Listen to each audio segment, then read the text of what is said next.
손녀 교육비까지 넣었다. 3대 모녀의 은퇴 파산 실화. 서론 그래도 자식, 그리고 손주 생각했는데 남은 건 빈 통장뿐이네요. 당신은 은퇴 후 누구를 위해 살고 계신가요? 누구나 노후엔 좀 쉬고 싶고 하고 싶은 것도 하며 살아보고 싶죠. 그런데 현실은 그렇지 않습니다. 특히 한국 사회에서 부모로 살아온 50대, 60대는요.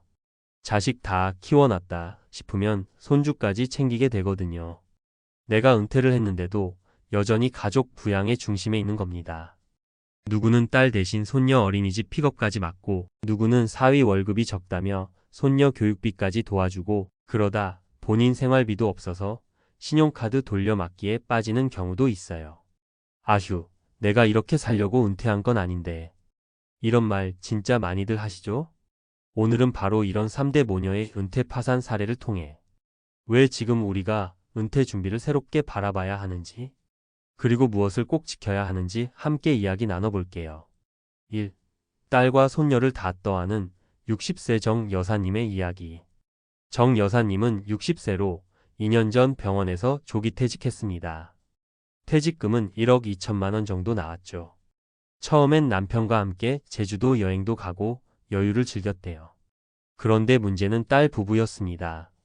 사위 사업이 어려워져서 월세가 밀리고 손녀 학원비도 부족하다며 연락이 온 거예요. 정 여사님은 내가 그래도 아이 교육은 끊기면 안 되지 하고 매달 50만 원씩 학원비를 보태기 시작했어요. 딸 부부 생활비도 100만 원 가까이 도와줬고요. 그렇게 2년이 지나자 남은 퇴직금은 3천도 안 되더랍니다. 남편도 이게 무슨 노후냐며 갈등이 커졌고 결국 지금은 정 여사님 부부 둘 다 마트에서 알바를 하며 생계를 유지하고 있어요. 딸한테 손절하고 싶은 마음은 없지만 내가 이렇게까지 돼야 했나 싶어요. 핵심 교훈. 가족을 돕는 건 따뜻한 일이지만 내 노후 기반이 무너지면 결국 누구도 못 지킵니다. 항상 도와주기 전에 나는 최소한 몇 년치 생활비가 확보돼 있는가? 부터 확인해야 합니다. 2. 전세 보증금까지 빼서 손녀 유학 보낸 이 여사 65세. 이 여사님은 친손녀가 미국 유학을 간다고 하자 전세금을 빼서 학비에 보탰습니다. 아들 부부가 힘들다며 간곡히 부탁하니 나야 이제 늙었고 손녀 잘 되면 되지 하며 흔쾌히 도왔대요. 그런데 문제는 손녀가 1년도 안 돼 돌아왔고 아들네는 돈을 못 갚고 이 여사님은 보증금 빼준 대신 월세살이가 됐습니다. 월세 70만 원, 국민연금 90만 원. 의료비, 식비 감안하면 월마다 적자입니다. 결국 은퇴 후 살던 동네에서 더 외진 곳으로 이사하게 됐고 사람들과의 관계도 끊겼어요. 나는 애들 도와준 죄밖에 없는데 왜 내가 더 외로워졌을까요? 핵심 교훈. 노후에는 현금보다 더 중요한 게 안정된 주거입니다. 내 거주지를 지키는 건 노후의 기본 중 기본이에요. 아무리 자식이라도 주거를 포기할 정도의 지원은 제고해야 합니다. 3. 손녀 과외비를 신용카드로 결제한 윤씨 62세의 결말. 윤씨는 맞벌이 딸의 부탁으로 손녀 과외비 40만 원을 대신 결제하기 시작했습니다. 처음엔 한두 번이었지만 딸이 힘들다며 부탁이 계속됐고 윤씨는 자신의 연금생활비로는 부족하다며 카드 할부를 이용했습니다. 결국 카드값이 불어나면서 카드론, 현금 서비스까지 손대게 됐고 6개월 뒤엔 총 1,500만 원의 부채가 쌓였습니다. 내가 딸 애 교육 하나 못 도와주는 엄마인가 싶었어요. 그런데 막상 내가 무너지니까 아무도 날 챙기지 않더라고요. 지금 윤 씨는 신용불량자 전 단계에서 구청 복지 상담을 받고 있습니다. 핵심 교훈. 도움을 주는 것과 책임을 떠안는 것은 다릅니다. 노후 자금은 예상 밖의 변수에 대비해야 하는 자산입니다. 카드나 대출로 가족을 돕는 일은 절대 금물입니다. 내가 건강을 잃거나 요양비가 필요해졌을 때 누구도 대신 책임지지 않습니다. 전문가의 재연 은퇴 후 내가 살아야 가족도 살린다는 철학을 가져야. 많은 부모님들이 그래도 애들한테 뭐라도 해줘야지 하며 퇴직금을 털고 집을 내주고 본인 인생을 뒤로 미룹니다. 하지만 냉정하게 말하자면 지금 시대의 자식들은 부모 세대처럼 효를 강요받지도 책임을 지지도 않아요. 결국 무너지는 건 오롯이 부모 세대입니다. 그래서 은퇴 후 꼭 기억해야 할 세 가지 원칙. 1. 퇴직금 절대 공적 자금 아님. 퇴직금은 가족의 것이 아니라 오직 나의 노후 생존 자금입니다. 이건 내가 30년 넘게 번 돈, 내 생명줄이라 생각하고 최소 10년 이상 생활비 커버할 계획으로 써야 합니다. 2. 내 집을 지켜야 노후가 지켜진다.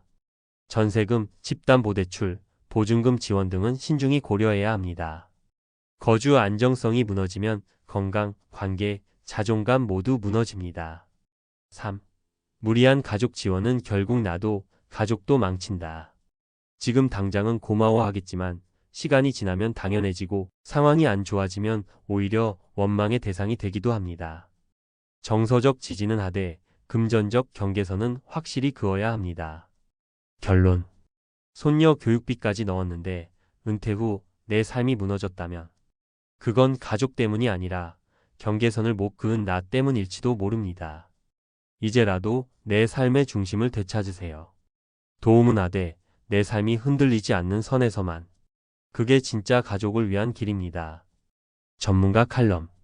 손녀 교육비까지 넣었다. 3대 모녀의 은퇴 파산 실화. 은퇴 후 삶을 무너뜨리는 가족 지원의 덫. 은퇴 후에도 끝나지 않는 부양의 고리. 은퇴는 많은 사람들이 기대와 두려움을 동시에 안고 맞이하는 생애의 중대한 전환점입니다. 이제 좀 쉬자. 남은 삶은 나답게 살아보자는 기대와 달리 현실은 녹록지 않습니다. 특히 우리 사회에서는 은퇴 이후에도 부모 세대가 자녀와 손주를 부양하는 구조가 여전히 강하게 남아 있습니다.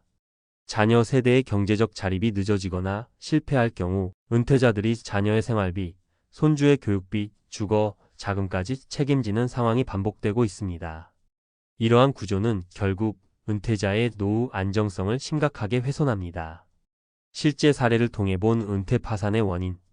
다음은 은퇴 후 가족 지원으로 인해 재정 위기를 겪게 된 세 가지 사례입니다. 이 사례들은 자녀와 손주를 향한 애정이라는 명목 아래 본인의 생존 기반이 무너지는 위험성을 잘 보여줍니다. 사례 1. 퇴직금 대부분을 손녀 교육비로 사용한 60세 여성.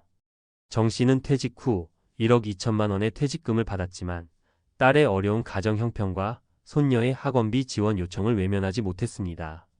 결과적으로 매달 150만 원 가까운 지원을 지속하며 2년 만에 퇴직금 대부분을 소진했고 생계를 위해 노부부가 마트 아르바이트를 해야 하는 상황에 놓였습니다. 분석. 퇴직금은 노후 생존 자금으로 최소 1015년간의 생활비를 고려해 분산 운용해야 합니다. 단기적인 정서적 만족보다 장기적 재정 안정이 우선입니다. 사례. 이 손녀 유학을 위해 전세금 지원 노년기 월세 전락. 이 씨는 손녀 유학비 명목으로 자녀에게 전세 보증금 일부를 지원했지만 유학은 실패했고 자녀도 자금 상환이 어려운 상태가 됐습니다. 결국 이 씨는 노년기에 월세로 전락, 의료비와 생활비 부담까지 더해져 삶의 질이 크게 하락했습니다. 분석. 은퇴 후 가장 우선시 되어야 할 것은 주거 안정성입니다. 주거 불안은 건강, 인간관계, 심리 상태까지 모두 악영향을 미칠 수 있습니다. 보증금이나 주거, 자산을 쉽게 내어주는 것은 매우 위험합니다. 사례 3. 신용카드로 손녀 과외비 결제 노후 부채 악순환. 윤 씨는 손녀의 학원비를 지원하기 위해 신용카드를 사용했고 부족한 생활비를 카드론과 현금 서비스로 메우다가 6개월 만에 1,500만 원의 부채를 지게 되었습니다.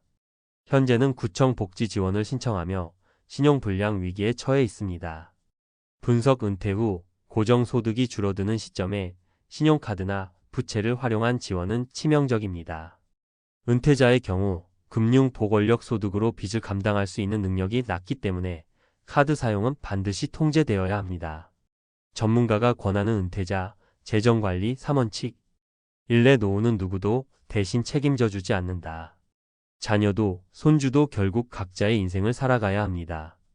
부모가 무리한 지원으로 인해 노후를 무너뜨린다고 해도 그 책임을 자녀 세대가 대신 지지는 않습니다. 내 삶의 기반은 나 스스로 끝까지 지켜야 합니다. 이 가족 지원에는 반드시 선 긋기가 필요하다.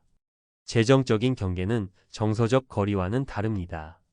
도와주는 건 좋지만 내 생활에 타격을 주지 않는 선에서만이라는 원칙이 필요합니다. 이를 위해선 월 지출 한도 설정, 비상자금 확보, 현금 흐름 관리가 선행되어야 합니다. 3. 퇴직금과 연금은 생존 자금이다. 퇴직금은 보너스가 아닙니다. 앞으로의 2030년을 버텨줄 유일한 생존 자금입니다. 절대 목돈으로 일시 지원하거나 가족의 빚 보증에 사용하는 것은 피해야 하며 연금 외에도 적절한 현금 흐름 확보와 투자, 포트폴리오 설계가 병행되어야 합니다. 결론, 정서적 연대는 지속하되 재정적 연대는 신중하게.